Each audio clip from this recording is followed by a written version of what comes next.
clean out our community, we must stand guard and make sure it doesn't come back in our community. I also wanted to address the sister. I understood what you said about the family being an important part of it. We addressed that this morning with the rites of passage. I take it you weren't here. And we talked about the family thoroughly. We talked about the rites of passage for manhood, which creates, without the rites of passage, we don't have these type of problems with brothers selling crack. We have a family unit. And that's where educators come in, because you can't educate without a family unit. I'm also trying to be an educator. I'm going to school for that. And I understand the importance of the family unit. But even with the family unit and the educators, with all of us both trying, there's also that outside input, which doesn't help the situation. When you have a Cornell being shot for no reason, that is what we're talking about. Police not helping. Your family may be helping, but there are others, and you can't deny, that are part of the problem. There are police, I see it in my neighborhood, sister. They come in my neighborhood, all right? I see them help the crack dealers. So I know your family may be doing their job, but not all of them are doing their job. Not all of them. And they're not the whole problem. We gotta fix up ourselves too.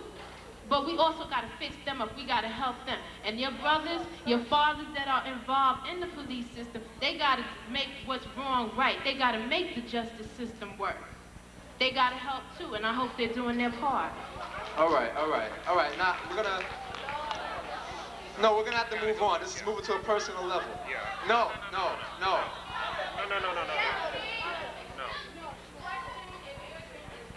Yeah. That's right. Y'all are carrying this on to a personal level. We have to get things done then. No, this is getting into an argument statement, and this is not what we came here right now for. Well, it's not slander, sister. You got your chance to talk. You know, this is a come and give session, but you have to wait your turn. You have to calm down. We're going to calm down. We're not going to talk. We're going to move on, all right? All right, sister? We will come back to it in the question and answer period. All right. Now we're going to have to move on. Next person who's going to be speaking is Brother Abu Obakayo. Obiako. Give him a warm hand, y'all.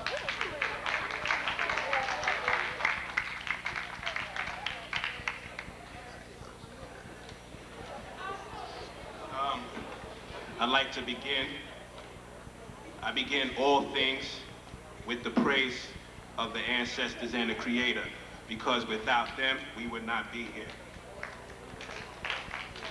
I also begin by saying peace to all the gods and the goddesses out there, because you all are gods and goddesses. All people, all human beings are God's creations. All human beings have God in them, so in essence, you are God and goddesses. Now, I also begin by saying Hotep. Hotep is Egyptian. It's an Egyptian greeting. It means I greet you in peace. So when I say Hotep, I want you to say Hotep back. Hotep. Hotep. That's good. That's good. All right. Now, I don't know how long I have to speak. We're going to bring things back to reality. How many people out there, how many of the youngsters out there would like to be successful in life? All right. Have you ever thought about what success is? Do you know what success is? Do you really know what success is? Okay.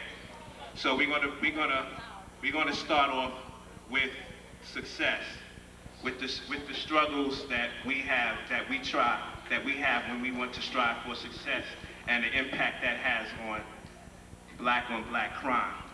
Now, we know that success is defined in this society with the dope car, the nice house, a wife, 2 kids, the dog in the backyard,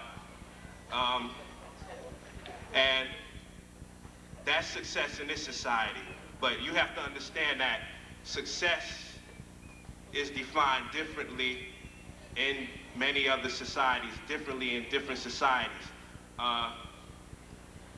In this society, we tend to look at success from a materialistic point of view, which is how many possessions we have. And it's that it's that desire to possess things that often make us do things that we wouldn't be doing if we were brought up in a different value system. A value system, in case maybe you don't understand what that is, but a value system is a set of values, a set of beliefs, a set of morals that you hold, that are significant, that you hold important to yourself. And the value system of this society is one of materialism, how many things you have.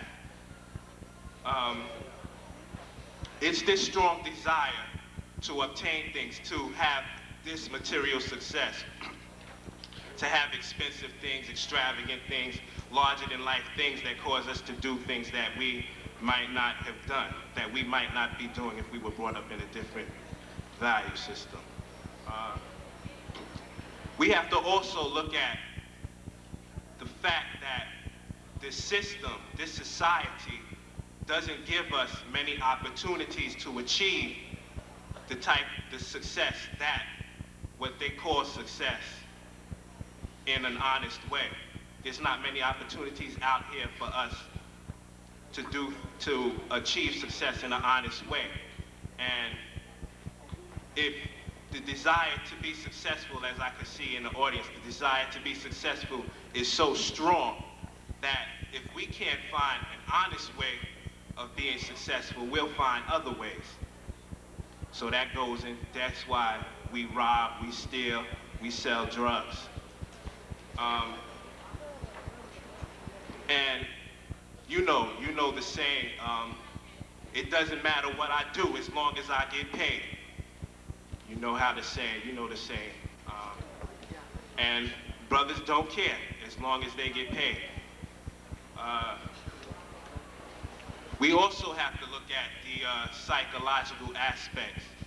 Psychological meaning the effect, the mental tampering that that has been done to us. We have to look at the fact that, as the brother was saying before, we're not taught to like ourselves. How many people out there know who Imhotep was? Not a lot of people. Not a lot of people. You see? Ain't a lot of people. Who knows who Imhotep? Can anybody tell me who Imhotep was and what he did?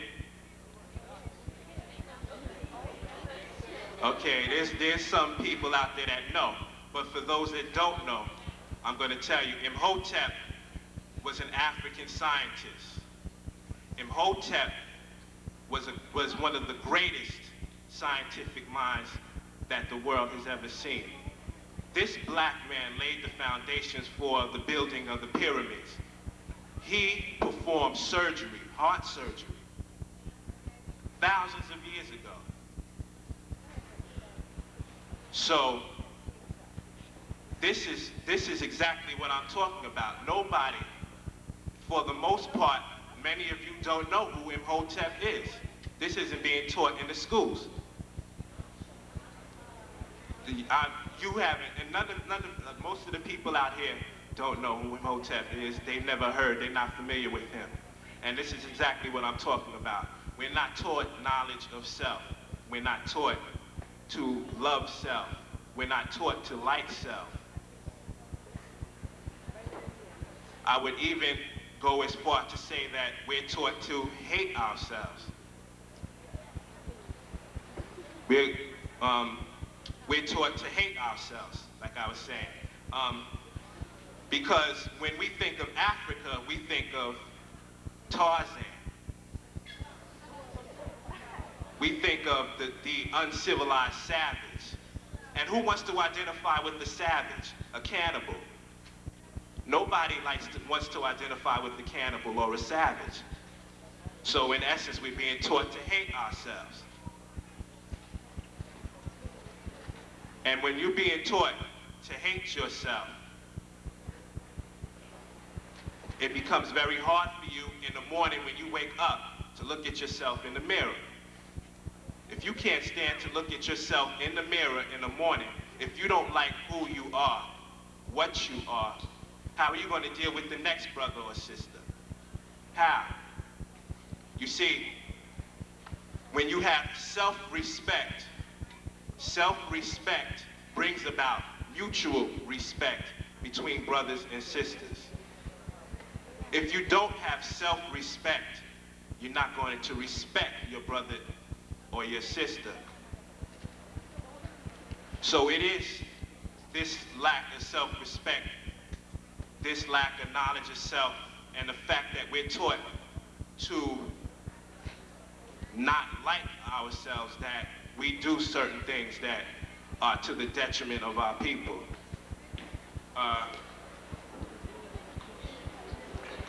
And because of this, a brother on the street will not hesitate to take out some chunk that comes in his face with some nonsense. He'll take him out in a minute. He won't think about it. Because we are not being taught knowledge of self. We are not being taught self-respect. You're not taught self-respect. You don't have respect for the lives of others. It's come to a point now that brothers just don't care. Brothers and sisters just don't care about life. They don't care about the life of the next man. And you got to understand that you're not going to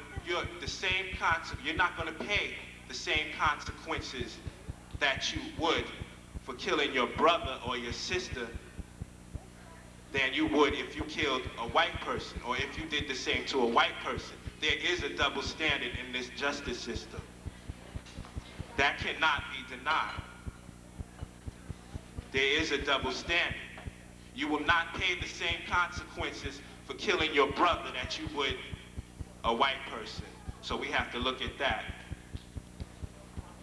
They're telling me that I gotta wrap it up now.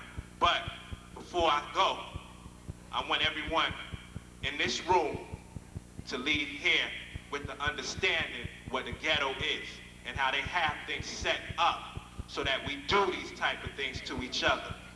So I don't know how much time I have left, but I'm not gonna end and I'm not gonna finish till you understand what a ghetto is. Now I know most of you have never even stopped to think what is a ghetto. Most of you don't realize that this neighborhood, Crown Heights, Flatbush, Bed-Stuy, Brownsville, Fort Greene, were all once predominantly white neighborhoods. You have to think about that.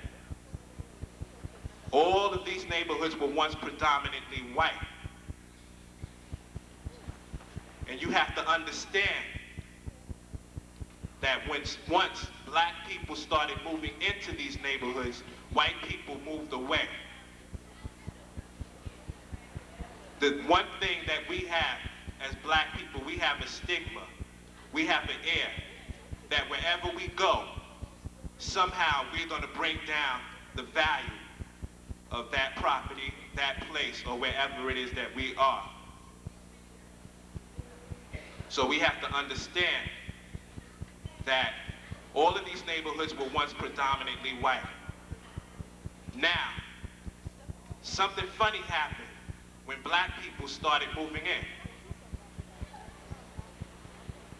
What happened was white people began to move out. You see, all of this nonsense about integration, the white man has never wanted to integrate with us. He has never wanted any true integration. So we have to look at this. And I want y'all to understand that. When the black people moved in, white people moved out. Now what happened is that the real estate agents seeing this, do you know what a real estate agent is? All right, a real estate agent sees this and he sees the opportunity. He tells white people that the property is going to go down because these black people are moving in. And you know what happens when niggas get in the neighborhood. Everything goes down. But on the same note, and on that same breath, he charged the same black people that are moving in twice the price, twice what that property is worth. So we wound up jerked, paying twice of what this property was worth, and white people moved out. Now, when white people moved out, you have to understand that something else happened that was funny. They left their businesses here. It's not a coincidence that you got Italian pizzerias in black neighborhoods, you have Korean grocers in black neighborhoods. It's not a coincidence. And I want y'all to look around you, and I want y'all to be conscious of all of this, because it's time to get your minds out of this simplicity and start thinking deeply.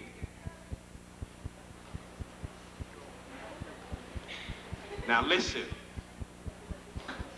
it's not a coincidence that these white businesses that stayed in here. Because what happens is when you have white people moving out, their businesses stay in our community. All of our money goes to them. We spend all our money with them, and that money does not go back into our communities. That money leaves. That goes into the white communities. The white people become richer, become more prosperous, and we become poorer. And that's how ghettos are formed. So you gotta understand what that's all about. And I have to stop now. I wish I had more time to get in more depth. But I'd just like to conclude, you gotta have knowledge of self. Knowledge of self is the foundation. God and goddesses.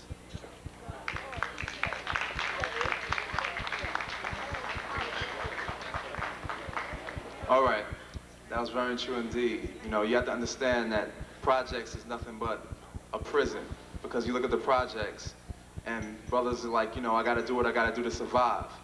And where you have that mentality, you have that mentality when you're in prison. And that's why also when brothers go all the way to prison, they come back, strutting, thinking they bad because they was in prison. It's like, it's the same type of culture, it's the same type of environment. But we're gonna move on, because we're running out of time. Next person we have speaking is Brother David from BCM, which is Black Consciousness Movement.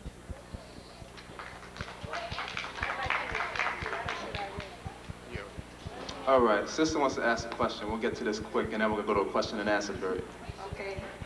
I am from one of the schools in the community, IS 320, and I'd like to address a brother who talked about whether or not the students know what Imhotep means.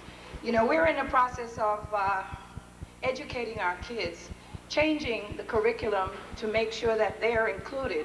But in the meantime, I'd like to ask you, since you are part of this higher education system, what have you been doing to help the schools, help us as teachers within this system to educate our youngsters, especially our teenagers who are in trouble? They are becoming the population of the prisons. How are you helping us make sure that they understand where they are from, their heritage, and so forth? You talk about what the community is, the ghetto we live in. What are we doing to help to change this ghetto? We don't have to move into a white community to make sure that we feel good about ourselves. We can stay right here and make it what we want to make it. We don't need to send our children to schools where the population is majority white to make them feel that they're getting a good education. Let us all together do it ourselves, our parents. What happens to the parents? We talk about educators. We need to educate these young parents. Some of these kids, their parents are not much older than they are. They need to be educated also. We cannot continue to pass the buck. The buck stops with us. And we are responsible for ourselves. We have always been saying, we move in a community, and when I moved into Crown Heights, I moved in a block where it was majority white, and they started moving out. So what? What are we going to make it since we are living there? What are we going to do about making sure our kids stay there and establish roots in that community? True There's indeed. nothing wrong with that. True So indeed, please, sister. Excuse me. Yeah, Excuse me, sister. I understand. You said you wanted to make a question. You're making a statement. in order to make the this statement, limited time. how are you going to You are giving Well, information. How are you going to help us change this ghetto into the ghetto that we can be proud of, if that's what we're to live in, and make it a place for us to be a part of? Okay, the group that I'm part of is YAWI. YAWI. It stands for Young African Warriors with Intellectual Insight.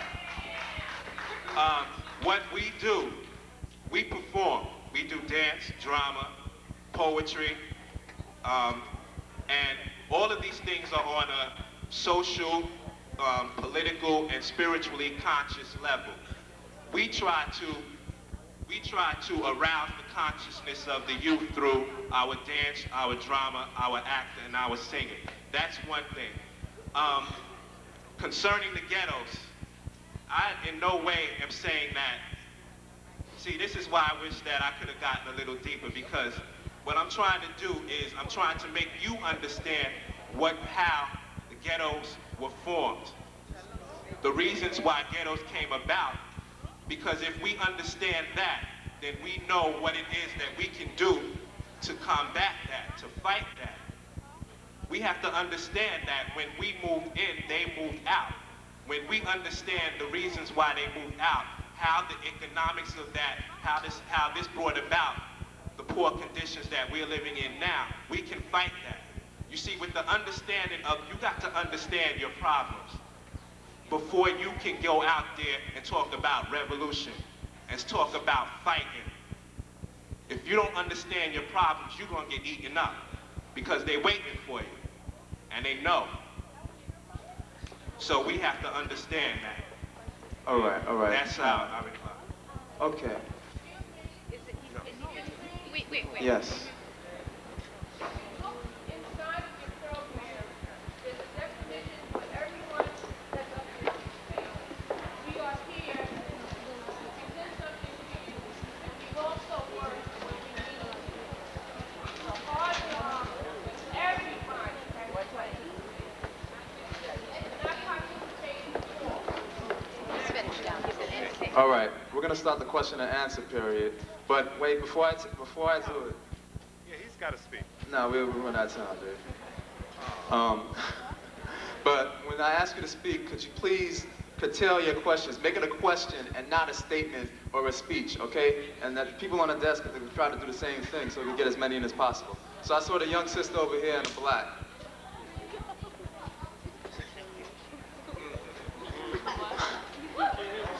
She said she wanted to make a statement. Well, little sister, if you feel it's important, you know, I don't want to discourage you from coming to events like this, or if you want to make a statement, make it.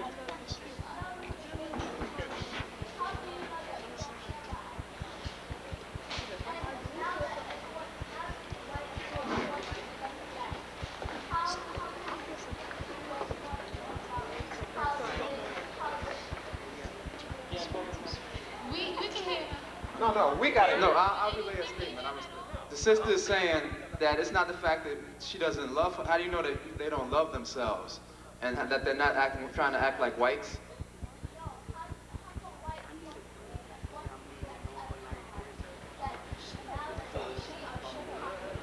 How come whites want to be like blacks now that we're popular? Well, Let Brother David answer this question. I just respond to what the sister was saying. What we have is a system of capitalism. You know, capitalism is where they can exploit people for exactly what they can get out of them. See, and that's always been the structure that they've used, you know, to keep us oppressed. They've always exploited us for what we have and what we can give. Now that they see that black people are very popular, they want to be like black people.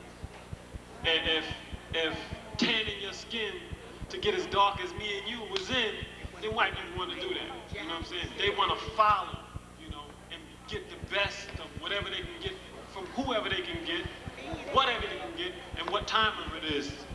Yeah, and you have to look at it like this. They make fun of black people because black people have thick lips, and then they go shoot silicone into their lips, rub lipstick all under their lip to make it look bigger. You know, they talk about your skin is black, and then they sit out in the sun all day trying to be black. See, they love the way you look. Black people are beautiful, and they want to look like that, but they don't want you to know that you're beautiful. It's a mind game they're playing on you. Yeah, to build on that, I wasn't necessarily saying that we hate ourselves. I was saying that we are being taught that we are nothing, that we made no contributions to this, the world, the so-called civilization.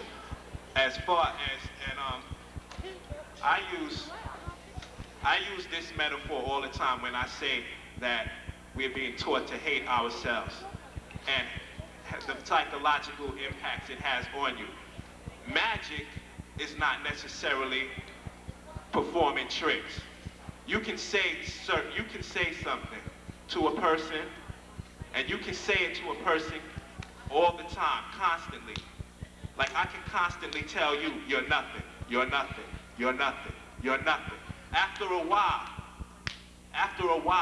that will begin to seep into your head. And you will begin to believe that you are nothing. You have to understand that education in this country is not education, it's an indoctrination. They indoctrinate you, which means that they program your mind to think and act in the way that they want you to. All right, the brother over here has a question, brother in the blue sweatshirt. Stand up, please, and ask a question. Indoctrination. It means when they teach you in a manner, they teach you indoctrination. The root word of that is doctrine. They teach you doctrines. They teach you how to think in a certain way. Brainwash. It can be called brainwashing. It's similar. Indoctrination is when they teach you certain doctrines. They teach you certain schools of thought to control your mind. All right, we're gonna try to field some more questions. Brother in the white t-shirt, stand up, please. Sister. I'm sorry, sister. I apologize. I sincerely do.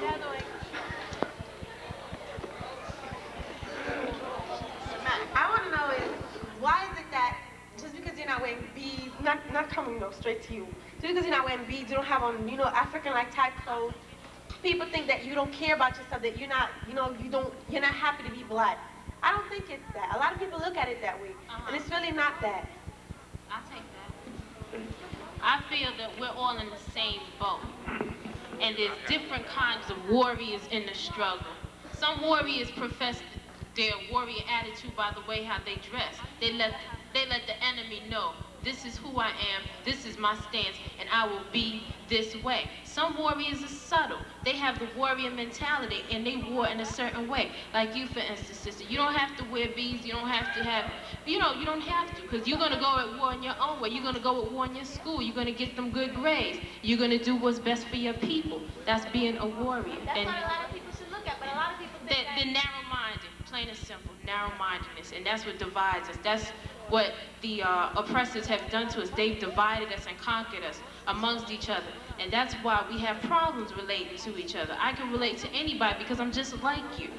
I have no problems with that, and many of us up here, we feel that we're on the same level, and we're just in the same boat, going on the same struggle, but all of us have to go at it differently. I may go at it head on, and you may deal with it another route, but we're all in the same boat, and we're all in the same thing. True indeed. We're in a group called the Warriors Organization, and people look at our name and they think we're a street gang or something, but it's not about that. What we try to promote is entrepreneurship, black history, and spirituality, but we're being a warrior in the modern day, you know what I'm saying? And it's not about beads, because there are a lot of brothers who are wearing beads, wearing kente cloth, going out to the club every weekend, going out. It's just a look, because you ask them what the beads mean, they don't know what it means. They're wearing red, black, and green. They don't even know what the colors stand for. So it's not about being artificial. It's about being real. And real comes from inside. It's not from what you're wearing. Do you have any more questions?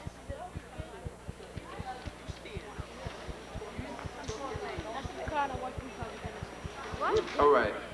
One of the questions I would like to ask brothers is, he hit on it before with the mentality of self-hate. And I was wondering myself, where do you think that stems from? Self-hate, it stems, well, self-hate has its roots all the way back to the period of slavery.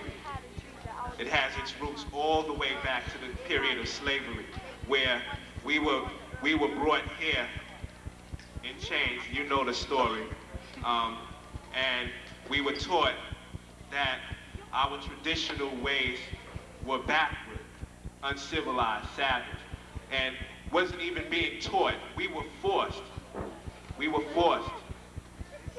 to adapt different values, different religion, different social structure, different social order, and it stems all the way back from slavery. We were taught self-hate a long time ago. There's a lot of things that we do now that are a result of slavery. That's it. Sound quick? All right. Another thing is like a lot of the movies we watching today, like Ninja Turtles. All of the heroes in Ninja Turtles are so-called Europeans, and all of the bad guys are Africans. You know, you gotta analyze what you're watching. Most of the movies you watch, you see black people being the bad guys and the white people being the good guys. True. All right. Does anybody else have any more questions on that point? All right, Brother David would like to make a statement over here. Peace, everybody. I'm from the Black Consciousness Movement. My name is David. The Black Consciousness Movement is an organization that agitates, motivates, and educates the young Black and Latino youth of New York City. Just yesterday, we had a rally and march commemorating the 26th assassination of Malcolm X. What we all have to understand is that as one person, we would never have as much power as we have as a unit and united all together. There's a quote in the Scab newspaper, the Daily News, around the actual take place of the rally yesterday, and they quoted as saying 300 very angry Black and Latino youth took the streets of Harlem because what they understand is that 300, 10, 5, 4, but together they can do nothing to deter our spirits. The turnout was beautiful.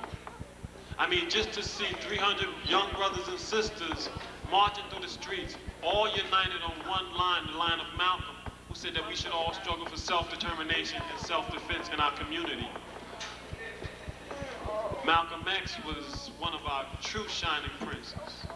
I think that he is the father of our revolution, and that through his philosophy, we should all internalize who we are and what we should be struggling for. Life is more than just a 9-to-5 job. It's more than just sitting down and watching TV. You have to get out there and struggle for what's correct. Always struggle for what's correct and the highest degree of production. Because without that, we'll be lost, and we'll continue to be lost. I wanted to touch on one topic, the topic of police in our community. That we must all understand that the powers to be, they all have a job, you understand? That it's the job to them, that by no means should we discriminate against a police officer because after work, he takes off his uniform. As far as I'm concerned, a police officer is a police officer. When you put on that blue uniform, you put on the blue uniform. You know what I'm saying? From my experience as a young black man, growing up in New York City, the police has never been on my side. They've never been on my side. I think Eleanor Bumpers, Michael Stewart, Michael Griffin, Jose LeBron just speaks to that. That as the system sees us, that we're not included. We're not supposed to be around. All praise and due to the brothers and sisters who so-called make it, but you can't forget where you came from. You cannot forget where you came from. Because just the way you struggle to try to get out, there's another 10 to 20 young brothers and sisters trying to get out. And you can't do it alone. Once you make all your money and you think that you've done it alone, you haven't. You haven't. Because we must all struggle together so we can all reach that level at the same time. My young brothers and sisters, y'all need to just concentrate and stay straight ahead. Don't be deterred by the negative things that take place in our life. Because as you struggle, you'll find out there'll be a lot of and plenty of negative things that's gonna try to deter you, you know, from being what you should be, which is a strong black man and a strong black woman. Peace.